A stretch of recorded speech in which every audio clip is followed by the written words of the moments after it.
या national security agency जो है इतनी नाकाम हो गई है कि महज एक ईमेल वाले लोग, शरारती तत्व जैसे लोग जो है लगातार 4 दिनों से पूरे बिहार की पुलिस को, कभी पटना पुलिस तो कभी पूर्णिया पुलिस को चकमा दे रही है। हर बार ईमेल से ही धमकी मिल रहा है।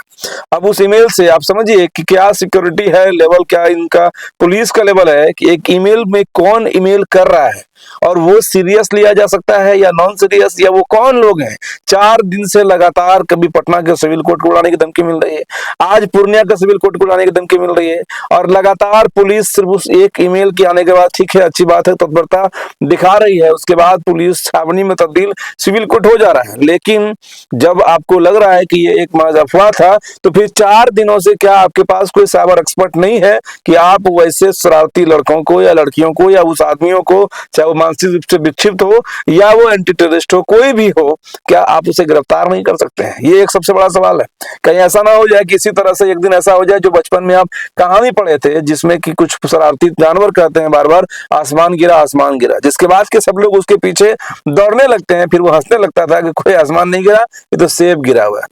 और एक दिन ऐसा अचानक होता है, किसी एक दिन उस जानवर को कोई दूसरा जानवर जो है मारने के लिए दौड़ता है और पकड़ लेता है, फिर उसके बाद वो जान बचाने के लिए भी गिड़गिड़ाता है, लेकिन सब लोगों को लगता है कि ये फिर से मजाक कर रहा है, जिस कारण से उसकी जान चले जाती है। तो कहीं ना कहीं उसी तरह का एक सवाल पूरे बिहार के पुलिस या जो सिस्टम है उस पर उठ रहा है कि आपके पास कोई साइबर एक्सपर्ट नहीं है जो मिनटों में या घंटों में या एक दिन के अंदर या 3 दिन के अंदर या फिर 4 दिन के अंदर ये पता लगा सके कि जो ईमेल किया गया था वो किस आईडी से मेल किया गया था, किस आईपी एड्रेस से मेल आ रहा है, और उसको उठा क्यों नहीं लिया जा रहा है। आप समझिए। या फिर लोग ये भी आपको समझ सकते हैं ना कि 4 दिनों से लगातार आपको कोई एक आदमी या कोई भी एक एजेंसी या कोई एक इस तरह का खुफिया आदमी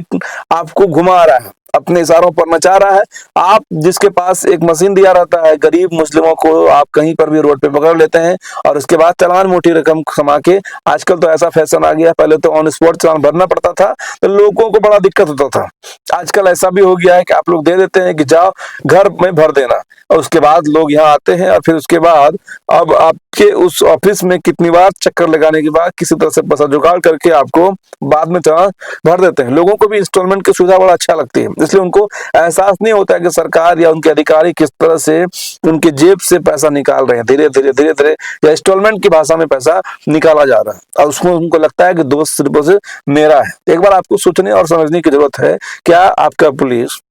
या जो सिस्टम है वो सिर्फ और सिर्फ लाठियों के ही सहारे चल रहा है? क्योंकि आपके पास जो हथियार है वो टाइम पे चलता नहीं है। उसके बाद अब जहां दुनिया साइबर एक्सपर्ट, साइबर क्राइम की दुनिया में जा चुका है, अब जहां पर लड़ाई सॉफ्टवेयर से हो रही है, अब जहां लड़ाई टेक्नोलॉजी से हो रही है, अब जहां लड़ाई जो है वो आप बैठे रहेंगे और उसके बाद आपका सारा अकाउंट खाली हो जाएगा, आपके घर से कई सारे चीज जो है वो अलग जगह पर पहुंच सकते हैं। ऐसे ऐसे टेक्नोलॉजी जब आ चुके हैं, क्या बिहार पुलिस के पास ऐसा कोई एक्सपर्ट नहीं बचा है जो ऐसे चीजों को ऐसे चीजों का तोड़ निकाल सके? तो अगर नहीं है तो उसके पास आपको जल्द से जल्द ये सोचना चाहिए कि आपको एक साइबर एक्सपर्ट हायर करना चाहिए जो ऐसे ईमेल की सही पड़ताल करे कि ये वाकई में जेन्युइन है या फेक है, और अगर जेन्युइन है तो कौन ऐसी मजाक कर रहा है, या फिर आपको सीरियस लेने की जरूरत है कि ऐसा कौन सा संगठन है जो आपके पुलिस के जो भी सबके सबसे मतलब मेन सेंटर है। क्योंकि देखिए पहले थाने को निशाना लिया जाता था, अब सीधा वो लोग कोर्ट को निशाना बना रहे हैं।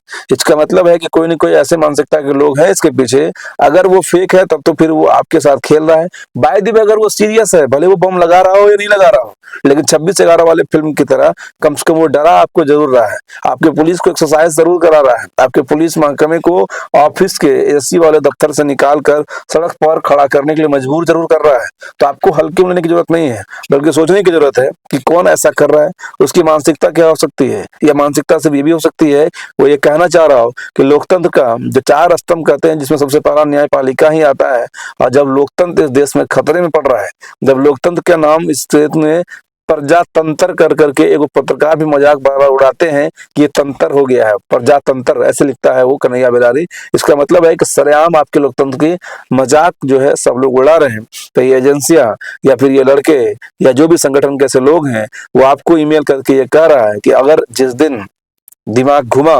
जनता का, और उस दिन सबसे पहला टारगेट पर ये न्यायपालिका ही रहेगी। शायद ऐसा उसके मंशा हो सकती है, क्योंकि थाना पुलिस वो सब कुछ देख लिए, नेताओं को भी धमकी देकर देख लिए। इस बार सीधा टारगेट पर न्यायपालिका है, उसके बाद कार्यपालिका होगा, फिर विधायिका होगा, उसके बाद पत्रकारिता। तो ऐसे ही चला जा रहा है। तो आपको सोचने की जरूरत है, समझने की जरूरत है और इसे गंभीरता से लेने की जरूरत है। बाकी आपको क्या कुछ लगता है कमेंट में जरूर बताइएगा। जय हिंद।